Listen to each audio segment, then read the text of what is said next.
चंद्रयान-3 ने भेजी चांद की फोटो।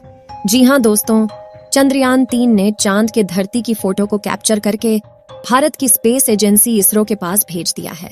उस तस्वीर में कुछ ऐसा दिखा जिसे देखने के बाद आप भी हैरान हो जाएंगे। चंद्रयान-3 द्वारा भेजी गई चांद की फोटो को दिखाने से पहले हम आपको कुछ जानकारी देते हैं। दोस्तों, अगर देखा जाए तो हमारे सबसे अगर नजदीक कोई ऑब्जेक्ट ब्रह्मांड में मौजूद हैं, तो हमारे पृथ्वी का नेचुरल सैटेलाइट चंद्रमा है। इसलिए नजदीक होने की वजह से वैज्ञानिक जांच करके चांद के बारे में बहुत कुछ जानना चाहते हैं। भारत ने साल 2009 में चंद्रयान-1 के जरिए चांद की धरती पर जाने के बाद पानी खोज निकाला था। और आपको पता ही होगा कि किसी भी ऑब्जेक्ट पर अगर पानी खोज लिया जाता है तो वैज्ञानिकों की भी दिलचस्पी ऑब्जेक्ट को लेकर बढ़ जाती है। चंद्रयान-1 की सफलता के बाद वैज्ञानिकों ने चंद्रयान-2 को चांद पर ले जाने की प्लानिंग बनाई, लेकिन साल 2019 में इसका लैंडर चांद की जमीन पर सफलतापूर्वक नहीं उतर पाया। इस बार फिर भारत ने 14 जुलाई को चंद्रयान-3 मिशन चांद की सफल उड़ान के लिए रवाना किया है। चंद्रयान-3 को आंध्र प्रदेश के श्रीहरिकोटा से सतीश धवन स्पेस सेंटर से लॉन्च किया गया, जिसे पृथ्वी का अंडाकार चक्कर लगाते हुए चांद तक पहुंचना था। इसरो ने 5 अगस्त 2023 को चंद्रमा के ऑर्बिट में चंद्रयान-3 को पहुंचा दिया है। अब चंद्रयान-3 चांद के चारों तरफ 1900 किलोमीटर प्रति सेकंड की गति से यात्रा कर रहा है। चांद के चारों तरफ 170 किलोमीटर इंटू 4313 किलोमीटर के अंडाकार ऑर्बिट में यात्रा कर रहा है। इसी दौरान चंद्रयान-3 ने चंद्रमा के करीब पहुंचकर उसकी कुछ फोटो खींच ली है।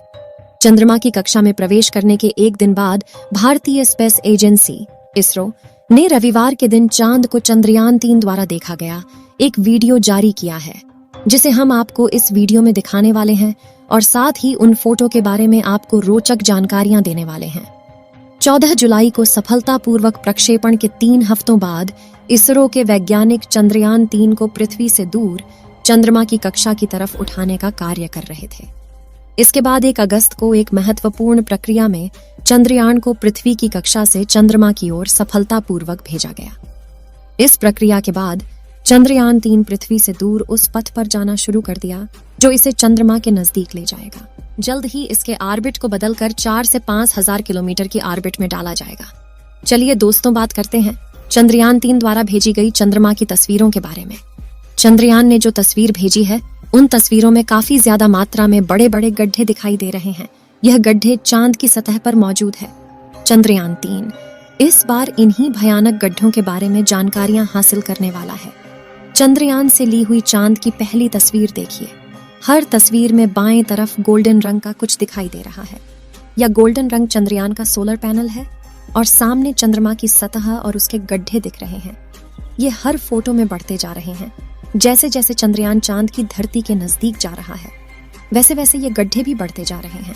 इसरो ने चंद्रयान-3 से ली गई चांद की तस्वीरों को रविवार के दिन उसके ऑर्बिट बदलने से 1 या 2 घंटे पहले ही जारी किया था। जानकारी के मुताबिक चंद्रयान-3 ने चांद का चक्कर लगाते हुए कामयाबी से अपना ऑर्बिट भी बदल लिया है। 14 अगस्त की दोपहर में इसे घटाकर 1000 किलोमीटर किया जाएगा। 5वें ऑर्बिट मैन्यूवर में इसे 100 किलोमीटर की कक्षा में डाला जाएगा।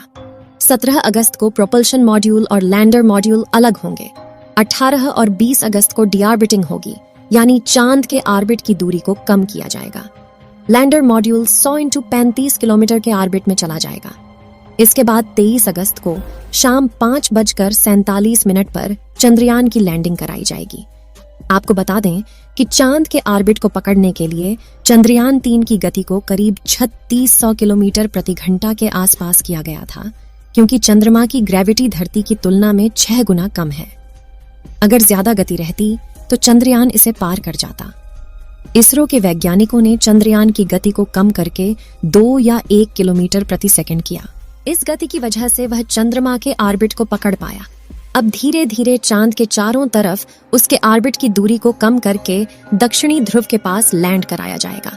चंद्रयान-3 मिशन में दिलचस्पी इसलिए भी बढ़ जाती है क्योंकि आज से पहले वहां पर केवल ऑर्बिटर पर ही जानकारी ली गई है। अभी तक किसी भी रोवर ने वहां से जानकारी नहीं भेजी है, इसलिए अब भारत ने अपना मिशन वहां पर भेजा है। और जब वहां पर उतरेगा तो वहां पर मौजूद नई नई चीजों के बारे में पता चलेगा। हो सकता है कि चांद के इस भाग में आम इंसान के फ्यूचर में काम आने वाली कोई बड़ी एनर्जी सोर्स के बारे में पता लग सके। जो आज पेट्रोल और डीजल बहुत बड़ी जरूरत बन चुके हैं, अगर वहां तीसरा एनर्जी सोर्स मिल जाए तो इसकी कमी को पूरा किया जा सकता है। इस बार चंद्रयान 3 को चांद के डार्क साइड में लैंड करना है। हालांकि चांद के डार्क साइड में लैंड करना इतना भी आसान नहीं है। चलिए उससे पहले हम आपको चांद के बारे में कुछ जानकारियां देते हैं। चांद पृथ्वी का एकमात्र नेचुरल सैटेलाइट है जो चांद के चारों ओर चक्कर लगाता है।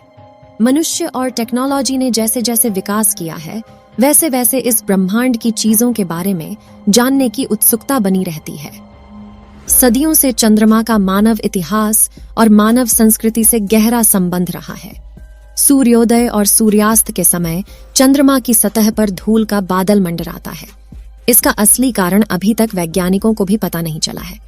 दोस्तों, अब बात करते हैं कि चांद की धरती पर चंद्रयान 3 का सॉफ्ट लैंडिंग इतनी आसान क्यों नहीं है। चंद्रयान 3 को चांद पर डार्क साइड में लैंड करना है, तो चलिए जानते हैं डार्क साइड क्या है और इसका अर्थ क्या है। जो हमेशा पृथ्वी से छिपा रहता है वही है डार्क साइड। इसका मतलब यह नहीं है कि यहाँ पर सूर्य की रोशनी नहीं पहुंचती है। यहाँ तक सूर्य से आने वाला रेडिएशन भी नहीं है, इसीलिए यहाँ जीवन के निशान मिलने की उम्मीद है। और इस जगह को ज्यादा एक्सप्लोर भी नहीं किया गया, इसीलिए भारत बार बार इसी जगह उतरने की कोशिश करता है। चंद्रयान 2 में इसी जगह उतरते समय किसी सॉफ्टवेयर ग्लिच की वजह से लैंडर ने चांद की सतह पर क्रैश लैंडिंग की थी और अब भारत दोबारा उसी जगह पर लैंड करने का प्रयास कर रहा है। चांद का डार्क साइड काफी ज्यादा ऊबड़ खाबड़ है। यहाँ का तापमान भी काफी ज्यादा कम रहता है, इसलिए यहाँ पर बर्फ पाए जाने के लिए संभावना भी बनी रहती है। इस वजह से किसी भी स्पेसक्राफ्ट की लैंडिंग इतनी आसान नहीं होती। चलिए आपको बताते हैं कि चंद्रयान 3 आखिर चांद पर क्या करेगा। साथियों, साल 1959 में रशिया के स्पेसक्राफ्ट ने पहली बार चांद पर लैंडिंग की थी, जिसके बाद अमेरिका ने भी कई मून मिशन किए और 20 जुलाई 1969 को नासा के अपोलो मिशन के दौरान एस्ट्रोनॉट नील आर्मस्ट्रॉन्ग और बज एल्ड्रिन ने चांद पर पहली बार कदम रखा था।